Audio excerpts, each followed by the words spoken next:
जंतर मंतरवर मुला-मुलींवरती पोलिसांकडून जो अमानुष हल्ला झाला, ज्याच्यामध्ये ज्या काठ्या वापरल्या गेल्या लाठीचार्जमध्ये त्याला खिळे लावलेले होते. शॉक बॅटनचा वापर करून मुला-मुलींना शॉक दिला गेला आणि त्या पलीकडे जाऊन पेलेट गनचा वापर केला गेला, ज्याच्यामुळे एका युवकाचा डोळा निकामी होण्याच्या मार्गावरती आहे. हे कोणाच्या आदेशानं झालं? याला जबाबदार कोण आहे? राहुल गांधींनी याचं स्पष्ट स्वच्छ उत्तर दिलंय.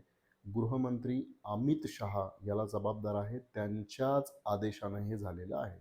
आणि जर त्यांच्या आदेशानं झालेलं नसेल, त्यांच्या अपरोक्ष झालेलं असेल, तर त्याच्यातून ते किती अकार्यक्षम आहे हेच दिसतं आणि गृहमंत्री पदावर बसण्यास ते लायक नाहीत, हेच पुन्हा स्पष्टपणे अधोरेखित होतं.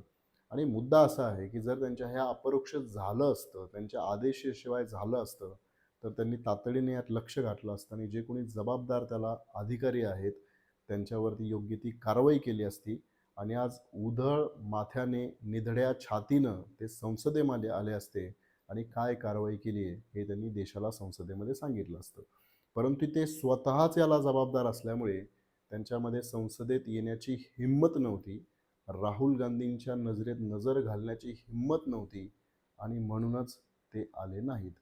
मुद्दा त्यातून एकच अधोरेखित होतो, की ज्या काही गोष्टी घडल्या त्याला केवळ अमित शहा जबाबदार आहेत आणि याची जबाबदारी स्वीकारून अमित शहा यांनी राजीनामा द्यायला हवा.